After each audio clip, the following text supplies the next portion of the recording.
So whether you're using Robot C or the Vex VR, I wanted to compare and contrast some things for each and every one of you. So in case you ever need it or see it or want to explore it yourself, the gray, you should always have your name, what program it is. That should always be there. I won't accept it. And then your task main, your when started. Okay. In Robot C, you're going to have task main. Here is an example. Let's just show you an example. The green is going to be who you are. Never mess with this. This is the motors and sensors. And then the green is also your pseudocode. Task main is when you're started. So there are some similarities. The comments, the gray versus the green, and then the task main, what's happening, and we'll kind of go from there. The other thing we want to make mention is you should know all the sensors, either in the Vex VR or the Robot C. And now we want to start programming. We start it with the getting started or the task main. This one sets a counter and gives some decisions. That's what we're going to be starting to do. Flow charting, like for example here, is either one. That's how you and your partner are going to communicate, whether you're using Robot C or the Vex VR.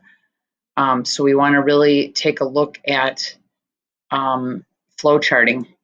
So if we take a look at that, flow charting, there can be some fancy start end. Is it a process? Is it an input, a decision?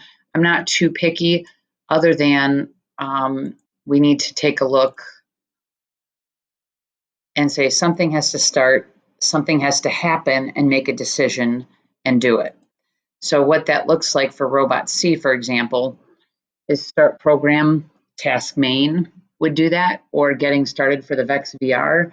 And then in the brackets, stuff is actually happening. We're just starting a motor, motor one at full speed, running it for 10 seconds, and then stopping it.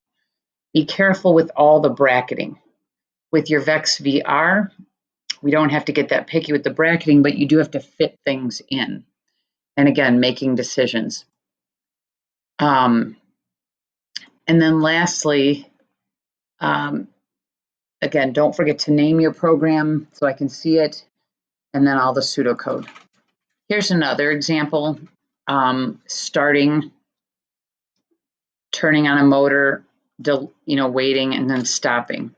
Here's a little bit bigger example of a flow chart. You can start it, again, task main within task main, or getting started, and having programs make decisions. But you really have to understand what you want happening.